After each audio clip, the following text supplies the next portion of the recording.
I don't know. No, I agree with you.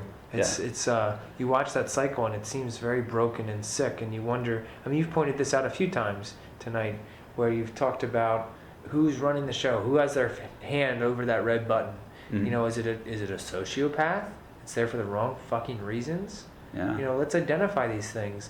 And I think a lot of that speaks to like our culture. We as a society have encouraged a culture where that's kind of praised.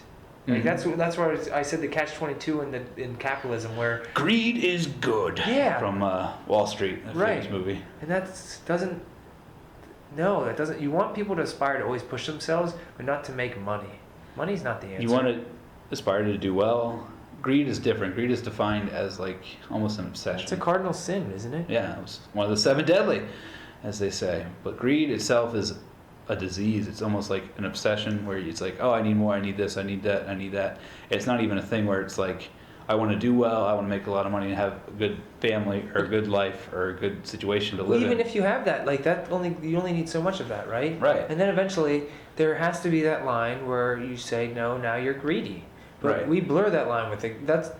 Capitalism blurs that line, because it's like, no, they worked really hard, they started this business. It's like, yes, they are. They're providing all these jobs for all these people. It's like, yes, they are doing all those things, and I agree with that, and you should be rewarded. And you can take money out of your business. Like if you start a business and like, oh, we're doing really well, and I'm going to pay myself a lot of money this year.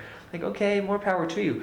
But at the same token, like, it would be really awesome if people like, I'm going to take what I like think I really deserve, and I'm going to reinvest the rest of it so that my company has a better future. Like maybe I don't need to do that, but that little bit more will give us a little bit more of an edge. And there are those people that think that way. There are a lot of them. Mm. And that they don't get praised very much. We point out the really ugly, the Enrons of the world, the people that really fucking ran a terrible company and really tried to take advantage of their stockholders and the people that supported them, their employees. But there are plenty of examples of good people doing it too, but there aren't enough of them. I don't think there are enough of them. And that's a cultural problem, because we're supporting that. It's like going back to that, what we talked about earlier with the brands that you shop at, the stores you go to, where you spend your money.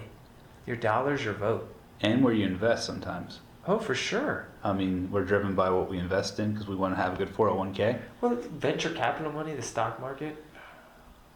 It's interesting racket that is.